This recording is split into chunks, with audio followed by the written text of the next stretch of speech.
அனைவருக்கும் கணித வணக்கம். இப்போ பார்க்க போகிறது 7ஆம் வகுப்புக்குரிய கணக்கு 3ஆம் பருவம் பயிற்சி 3ல் மூன்றாவது கணக்கை பார்க்க போகிறோம். பின் வருவனவற்றை அவற்றின் காரணிகளின் பெருக்கல் பலனாக எழுதுக அப்படின்னு சொல்லி கொடுத்துருக்காங்க. அதில் 3வது கணக்கு இப்போ நம்ம பார்க்க போகிறோம்.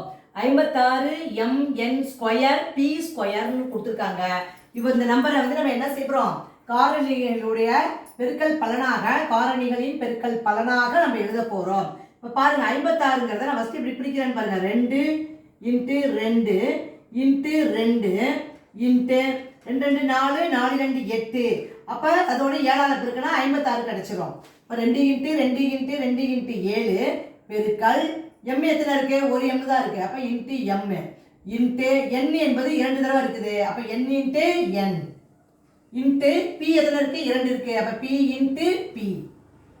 இது மாதிரி தான் நம்ம என்ன பண்ணணும், பிரித்து காரணிகளின் பெருக்கல் பலனாக நம்ம எழுத வேண்டும். புரிஞ்சுங்களா?